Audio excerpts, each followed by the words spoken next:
Hello guys, sorry if I haven't made a video in a very long time because it's my final semester, so I'll be busy with my project and many stuff that's going to come out in the final semester. So why not I make a video about some of my technical knowledge. So here I have 3 types of levers that you will see in a propeller aircraft cockpit. Now this aircraft is a Beechcraft B90.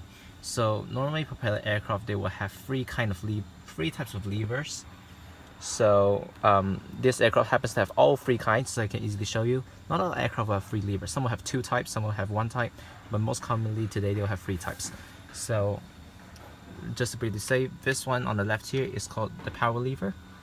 This is a prop lever which controls the position of the propeller blades from fine to coarse to feather.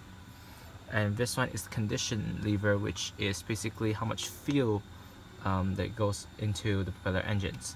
So let's start from the first lever, which is the power lever. So if you think of the throttles, this is basically the throttles where you have the most powerful, highest power, and go back to idle. But one thing special is in many throttles, the reverse thrust is just basically just pulling it straightly backwards. But as you can see, this one, no matter how you tug it, it's going to stay there. Now this one doesn't have a handle like this one. So for this one, I'm not going to use it. I'll be using one here. So basically, if they want to go into reverse, they'll grab, assuming there's a handle here, okay? They'll pull upwards and down. See that? Reverse. Because the tracks for this lever actually goes upwards. So if you want to go to reverse, you have to lift it up so that the lever can go into the track. They can allow it to go into reverse mode. So this is the first kind. It involves lifting up like this. I'm showing this again. Okay, this is the prop lever.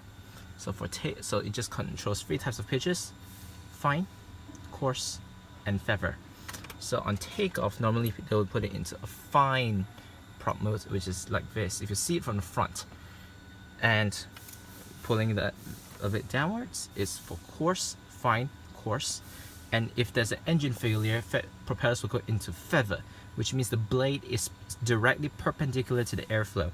So if they have to put into feather in manual, it just goes downwards like this. So unlike the first lever I'm showing you, where you have to lift it up to put it downwards, this one is just a bit of a resistance where you just have to basically just put in more power to tug it downwards. But this is for feather. Okay, and last one is the condition lever, where the special part of this aircraft is that the condition lever allows it to go into low idle. Low idle is here. High idle, which is all the way up front, which means there's going to be more fuel going into the engines. Low idle, but this one is a bit similar where you have to shift the levers. Well, this, like I said in the first one, this has to be lifted upwards to go backwards. This one has to be pulled sideways. If you don't get what I mean, if you look at the tracks actually go to the sideways and then goes down. But this side, it goes to the, if you can't see it, it's quite dark in here. It goes to the side and goes down. So basically, what you have to do is you have to pull it to the side, go down, pull it to the side, and go down. And when you put it back together, you see, it goes back together. But if you want to go backwards, which is to cut off this, at the end here is a fuel cut off.